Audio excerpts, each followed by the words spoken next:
广角3色电动升降，联发科 P70处理器。今天我们就拆碎这款刚上市3个月的 vivo S1，看看它到底哪里香。vivo S1 作为 X27 的原生版，采用6.53寸 OLED 全面屏，屏占比达到惊人的91%。那么这台机器为进水不开机，我们先分分钟秒杀它，再介绍配置。左上角试水贴已变红，说明主板已进水。那么直接拆下主板，下方的电池容量为3940毫安，基本够用，所以续航方面不必太过担心。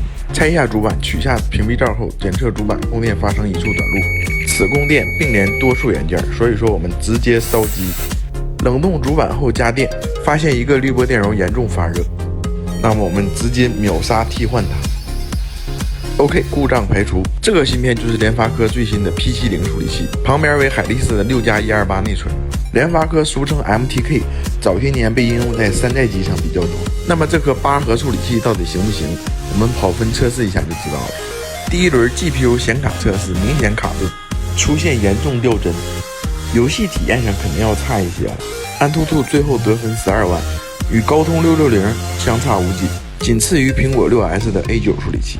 后置摄像头最下方为1200万主摄，中间为800万超广角，最上方为500万景深摄像头，前置摄像头为2480万电动升降，使用微型步进马达驱动。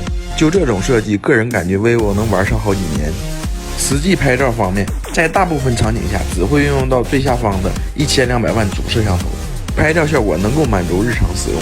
打开超广角功能，会启用第2颗800万像素广角镜头，第3颗景深摄像头在人像模式以外基本没用，变焦10倍后全是噪点。至于这颗2480万的前置摄像头，2480万像素，厂家也真敢说，没感觉出有多清晰。好了，该说的基本都说了。那么这款 vivo S1 呢，依然沿用了 vivo 主流的中端配置。